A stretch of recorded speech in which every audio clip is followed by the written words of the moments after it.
Se le atribuye a un grupo de chichimecas del norte de México que arribaron a la Cuenca de México por el año 900 después de Cristo, que construían este lugar, tal con los vestigios que hoy día conocemos. Aunque tenemos evidencias más antiguas, entre el 400 y 600 después de Cristo, atribuidas a teotihuacanos.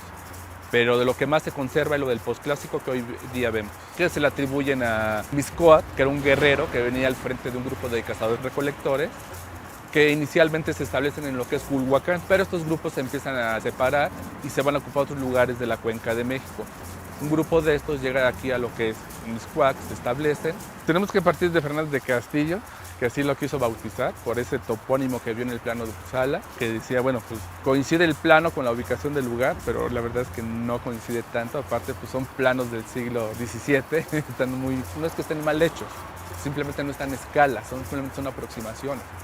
Él decidió llamarlo así, Mixcoac, lugar de la serpiente de nubes, o donde se adora Mixcoac. Los investigadores que siguieron después dicen que sí, que tiene lógica que se le hayan nombrado así, porque realmente coincide con la llegada de este nómada que venía encabezando un grupo de cazadores-recolectores, que es Mixcoac, y que de alguna manera ellos atribuyen que pasó por aquí.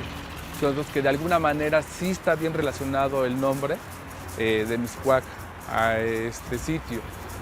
¿Y cuál es la relevancia? Pues que aquí se adoraba a Mixcoac, eso queremos, que aquí se adoraba al dios Mixcoac, que es un guerrero que se transforma al paso del tiempo en dios.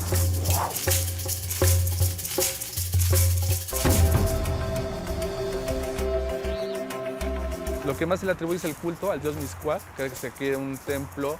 En la parte superior de la plataforma estaba un pequeño templo dedicado a esta deidad. Era un lugar cívico-religioso, se puede decir. Haciendo inferencias al nombre que se le da al lugar, que es un dios, Mixcoac, el dios de la cacería, es que se dice que este lugar está dedicado a Mixcoac. Muy complicado saber por lo que se ha comido la mancha urbana. Seguramente era mucho más de lo que vemos hoy día, que es un gran elemento arquitectónico, una gran estructura que conserva restos de un pequeño templo. Tenemos un patio central en el que nos encontramos en este momento. Tiene otra plataforma que está a un costado de nosotros. Y tenemos algunos muros que nos dan evidencia que este gran conjunto arquitectónico continuaba por debajo de lo que hoy día es periférico. Queremos suponer que era más grande, mucho más grande de lo que hoy día podemos apreciar. Realmente la mancha urbana no nos ha permitido recuperar evidencia. Aparte estamos hablando de un lugar que fue poblado hace muchísimo tiempo, o sea que a partir desde la conquista se empieza a poblar este lugar, entonces no había un control de este crecimiento urbano, entonces se perdieron muchísimas evidencias. Se tenía muchos beneficios la población aquí, en lo que es ahora la avenida San Antonio, pues era un gran río, un gran cauce de río, entonces sí tenían a la mano bastantes elementos naturales para que esta población fuera tan grande. Comúnmente así es. Tenemos el centro cívico religioso o militar y alrededor están las casas habitación de la gente común y corriente. Muy cerca les quedaba la parte sur del bosque de Chapultepec. Entonces ahí tenían una gran afluente de materias primas, maderas, animales. Tenían también, pues, no muy lejano, Tlajusco, la serranía de Tlajusco también. Entonces tenían una buena afluente de materias primas, tanto para la cacería como para recolectar. Hay una evidencia en el plano de Uppsala, un plano de mediados del siglo XVII, donde se marca un puntito con un topónimo que es una serpiente, entonces se le atribuye a Mixcoac. Desafortunadamente no nos dice las dimensiones del lugar ni los alcances. Se ha suscitado una discusión entre los investigadores.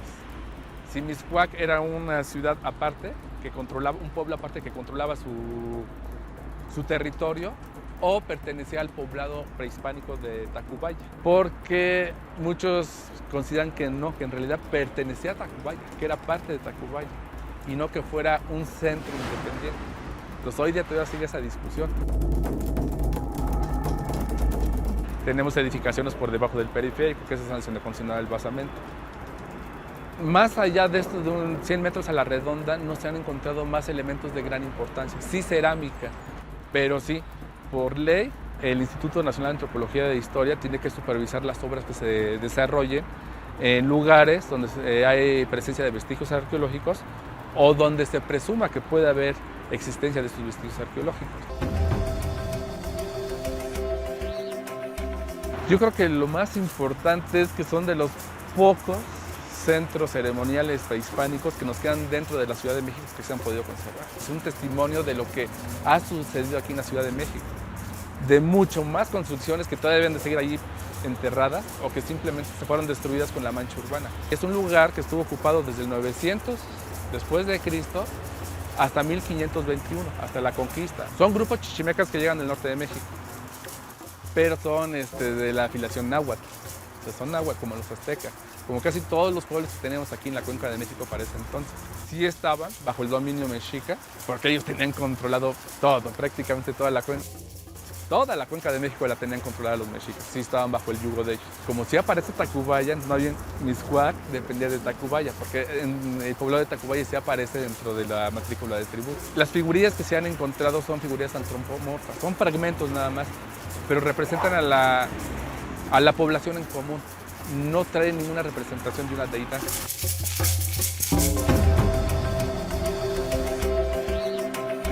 Seguramente era la agricultura y la cacería, posiblemente la pesca. Como muchos grupos sometidos a los mexicas, desde que amanecía a trabajar, porque había que tener la recolecta para la entrega del tributo, ¿no?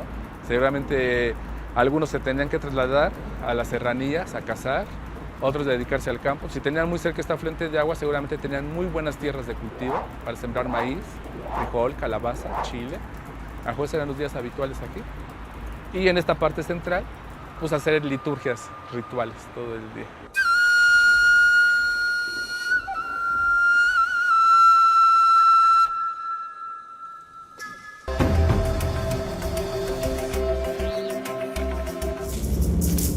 Por el año de 1916, el historiador Fernández del Castillo observa un montículo, lo explora y empieza a encontrar piezas de cerámica, ollas, platos, por lo que levanta un reporte al área de monumentos prehispánicos, pero tardan varios años en atenderla.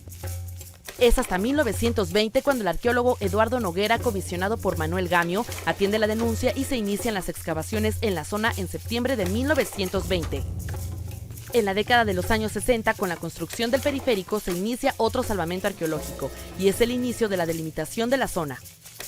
En 1978, cuando se empieza a intervenir el Centro Cultural La Pirámide, se hacen más trabajos arqueológicos y dejan el lugar como lo conocemos en la actualidad.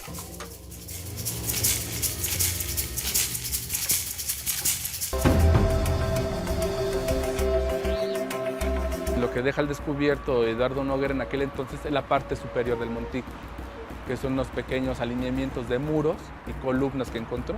Se puede decir que a partir de ese momento es que se inician los trabajos de investigación y conservación del lugar. Hasta hoy día continuamos conservando el lugar. Lo que mencionábamos hace rato, ser de los pocos lugares que tenemos aquí en el centro de la Ciudad de México, bien conservados, aunque sean pequeñitos, muy bien conservados. Con el poco personal que siempre se tiene, hay que estar arreglándonos. Tenemos que estar todos los días deshiervando, que si ya se reventó el material con el que pegamos las piedras, cuando se las seguimos pegando, ya se reventó, hay que volverlo a pegar. Tenemos que batallar con las inclemencias del tiempo, algo que de alguna manera nos afecta un poquito aquí en Mixcoac, pues que estamos al pie del periférico. Las microvibraciones que llegan hasta acá son muy fuertes y es lo que nos provoca más deterioros en la infraestructura y que constantemente hay que estar dando mantenimiento a los muros y a los pisos. Pero bueno, para eso estamos, ese es el reto para el que estamos aquí. Bueno, la relevancia para el turismo en este sitio o para los habitantes es que nos habla un poco de la historia del poniente de la Ciudad de México. Ahora sí, como que tenemos bien distribuidos los sitios aquí en la Ciudad de México que nos hablan de la historia de ciertos lugares. Cuicuilco en el sur de la Ciudad de México, Cerro de la Estrella en el oriente de la Ciudad de México, Tlatelolco y Templo Mayor hacia el centro norte de la Ciudad de México. Entonces, esa es la relevancia de este lugar, que nos da un poco de información histórica y arqueológica del poniente de la Ciudad de México. Invitar a todo público a que conozcan este lugar, es muy pequeñito, pero crean que se van a llevar una gran sorpresa con su museo, también que es pequeño, pero es una gran sorpresa y más llamativo porque está debajo del periférico. Y principalmente invitarlos a conocer su legado cultural que les pertenece y que se deben de apropiar de él y conocer, porque eso es lo que nos da nuestra identidad como mexicanos ante los ojos del mundo.